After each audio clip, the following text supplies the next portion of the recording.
خرجي الفلوس من الوقت. عنوان فيديو اليوم: خرجي الفلوس من الوقت ديالك. كيفاش غتخرجي الفلوس من الوقت ديالك؟ اول حاجه كتفرجي في الانترنت وما استفدتي والو، غير طالعه هابطه، اخبار اليوم اخبار غدا، هذه دارت هذه ما دارت، هذه مشات هذه سافرت هذه جمعت هذه، وانتيا ما استفدتي والو.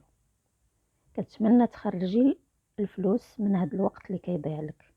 ديري فيديوهات ديال تعليميه، ديال الراندا، ديال الكروشي، ديال صباغه الزجاج، ديري الطرز، ديري تنبات، ديري اي حاجه. كاين القنوات مفيده وكيستاهلوا الدعم.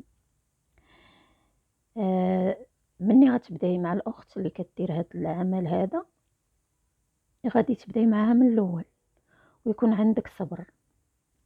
شري اللوازم اللي كتقول لك وبداي معها من الفيديو الاول او من الحلقه الاولى اللي بدات بها باش تعلمي وتستافدي.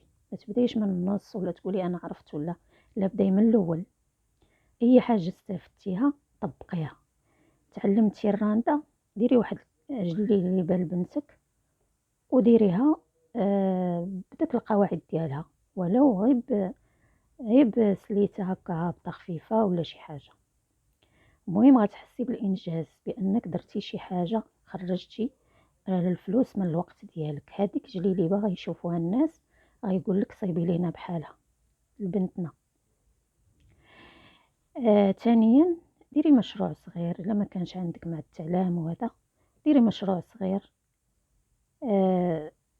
هذا المشروع هذا غيكون بثمن قليل. سيري خدي شي حاجه بالجمله، تقيشرات، داك الكالسون ديال الدراري الصغار هذا، وبقيت تبيعيه للجيران. تبداي غير بالصغير، غير بشي حاجه صغيره، ما تبقايش تضيعي الوقت. ومن القليل ديري الكثير. فين غديري هاد الشيء؟ غديريه في الكوزينه ديالك. غتحاولي داكشي اللي عندك في الدار تقضي به، ما تبقايش غير سالات ليا هادي نمشي نشريها، سالات ليا هادي نمشي نشريها. غتقضي بداكشي اللي عندك. هاد الموضوع هذا ان شاء الله غنديرو لكم فيديو حيت فيه ما يدار.